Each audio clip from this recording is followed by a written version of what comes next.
नमस्कार, एकेएल न्यूज में आप सभी का स्वागत है। आइए बढ़ते हैं कुछ खास खबरों के साथ। पूरे विश्व में 31 मई को विश्व तंबाकू निषेध दिवस मनाया जाता है। इस तारतम्य में कलेक्टर के.एल. चौहान के निर्देश पर जिले के समस्त शासकीय अस्पतालों एवं आयुष्मान आरोग्य मंदिरों पर विश्व तंबाकू निषेध दिवस के संबंध में विविध प्रकार के जागरूकता कार्यक्रम का आयोजन किया गया। इस दौरान जिले के सभी स्वास्थ्य केंद्रों पर तंबाकू उत्पादों से दूर रहने और इसके चंगुल में आने पर नजदीक के नशा मुक्ति केंद्र में संपर्क करने की शपथ दिलाई गई।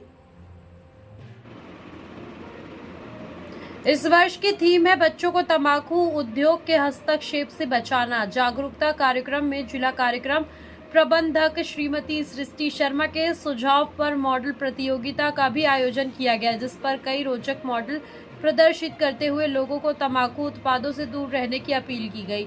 इसमें श्रेष्ठ मॉडलों को पुरस्कृत भी किया गया। जागरूकता कार्यक्रम में सबसे रोचक रहा कंकाल और मुंह में कैंसर का मास्क लगा के शहर के व्यस्त स्थलों जैसे बस स्टैंड, अंबेडकर चौक पर पान की दुकान पर जाकर लोगों को बीड़ी, सिगरेट, गुटखा खाने के लिए मना करना। लोगों में इस प्रकार के जागरूकता प्रचार को लेकर कौतूहल भी रहा तथा उन्होंने इससे सीख भी ली। कंकाल और मास्क के साथ स्वास्थ्य विभाग की टीम स्थानीय कलेक्टर कार्यालय में कई विभागों में जाकर तंबाकू उत्पाद छोड़ने की अपील करने की गई।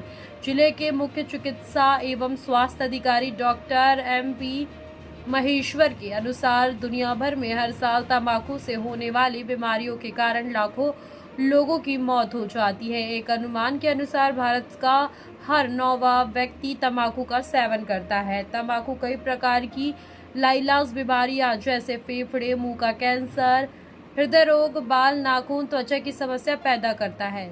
जिले में तंबाकू उत्पादों के नशा मुक्ति के लिए जिला अस्पताल में एक तंबाकू नशा मुक्ति केंद्र भी चल रहा है, जहां परामर्श के साथ साथ दवाई भी दी जाती है। मुंह के कैंसर की पहचान के लिए सामुदायिक स्वास्थ्य केंद्रों में जांच करवाई जा रही है। इसके अतिरिक्त जिले में तंबाकू नियंत्रण कानून कोटपा एक्ट के तहत पुलिस और प्रशासन के सहयोग से चालानी कार्यवाही की जाती है। इसके तहत सार्वजनिक स्थलों पर तंबाकू धूम्रपान करने, खुले में तंबाकू से संबंधित सामग्री बेचने पर कार्यवाही होती है।